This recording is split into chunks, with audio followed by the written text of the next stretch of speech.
Le gendarme m'a dit écoutez madame, vous devez quitter le domicile conjugal alors qu'on est mariés et que je suis étrangère et que j'ai pas où partir. C'est Mylène qui a aidé Asma à sortir de l'enfer et lui a trouvé un endroit où se cacher pour échapper aux insultes, aux humiliations, aux coups et menaces de mort de son mari. Il me faisait comprendre que s'il me tapait, que c'était à cause de moi ou pour mon intérêt. Il me menaçait tout le temps de me poignarder.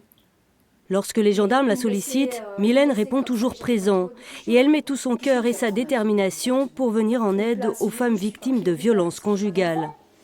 Et je me suis dit... Je leur dis voilà, le tableau il est noir là, mais ensemble on va mettre de la couleur.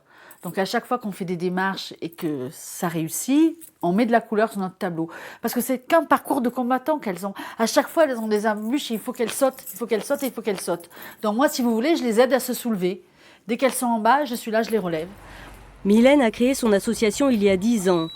Bonjour. Au début, elle recevait les victimes de violences dans l'arrière-boutique de cette pharmacie. Voilà. Des souvenirs, c'est là que... Aujourd'hui, elle y revient régulièrement, mais plus pour les mêmes raisons. Là, on avait droit à notre petit thé. Voilà, le petit coin, Voilà. le petit coin. Mais des fois, oui, moi j'ai besoin aussi de toute ma colère, tout ce que je rencontre sur les chemins, toutes les barrières qu'on me met. Il manque encore beaucoup d'aide sur le terrain, il manque encore beaucoup de choses pour pouvoir... C'est vrai que prendre toutes ces charges psychologiques, toutes ces angoisses, à un moment, on a toujours une petite faille qui fait qu'il faut venir relâcher un petit peu ailleurs.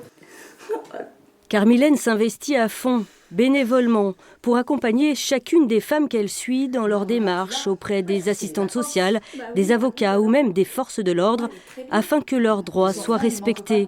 Sabrina, par exemple, n'a pas vu son fils depuis 1 an et demi, car son mari refuse de lui confier. Je comprends pas pourquoi il n'a pas été sanctionné. Ça fait 1 an et demi que je porte plainte, il n'a aucune sanction. Voilà.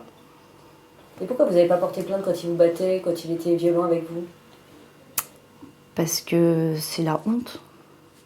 La honte et la peur. Elles ne peuvent pas non plus toujours en parler à leur famille, parce qu'elles ont l'impression de saouler, quoi. Elles ont l'impression, donc du coup, puis elles ne veulent pas faire de la peine aussi, donc elles m'appellent. Je suis toujours disponible le 3/4 du temps, quoi.